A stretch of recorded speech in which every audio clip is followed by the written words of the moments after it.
The Fujifilm X-T5 is one of the best photography-first hybrid cameras of recent years.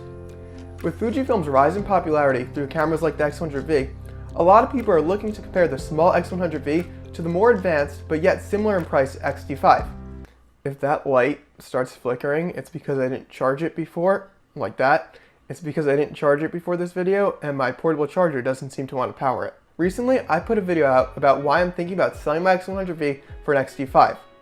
I rented an X-T5 for a week from Lens Rentals, and after the end of that week, it's pretty clear I don't want to sell my X100v. And here's why. Let me start out by saying this isn't going to be a typical comparison video.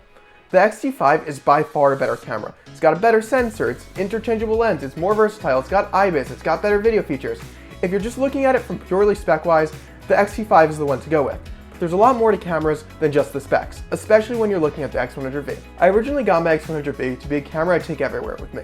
A camera to take out with family and friends, a camera to take on my commute, a camera to always have on me. I was hoping the X-T5 could do the same thing while boasting more flagship specs. The key word there is hoping. I was hoping the X-T5 would be a perfect daily carry size just like the X100v, but in reality, it is a decent amount larger. It's closer in size to my Sony a7 IV than it is to the X100v. That makes it harder to carry around everywhere with you.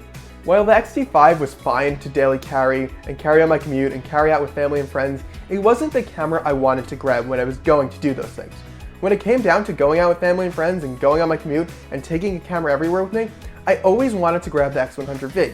I only had the X-T5 for a week, and I was still choosing to grab the X100v, and I think that says a lot. As much as I wanted the better specs and the flagship specs that the X-T5 supports, I just found it a little too big to want to carry it everywhere with me.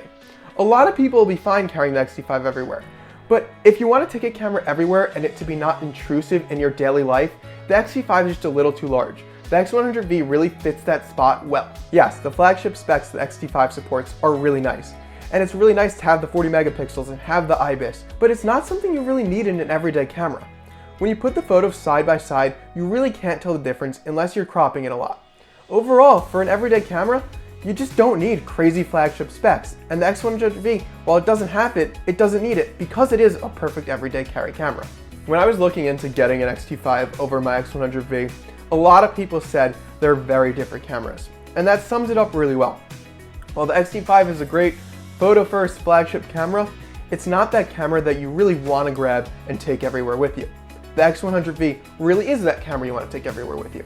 They're two different cameras, and they're for two different types of photographers. I think if you're watching this video and you're comparing any X100 model to any X-T model, you already know which one you want. If you're looking for a camera to take everywhere with you, a camera to daily carry, you want an X100 model camera. If you're looking for a more professional camera, a flagship camera, a camera to shoot portraits with, a camera to shoot weddings with, a camera to shoot some video with, you want an X-T model camera. When it comes down to comparing the X-T5 to the X100v or any of the X-T models to the X100 models, you already know what you want. They're different cameras for different use cases, and you have to ask yourself, how are you going to use those cameras? Don't look too deep into the specs between the two models, because the X-T line is always going to be better, but it may not be better for how you want to use it. I hope this video helped. Thanks for watching.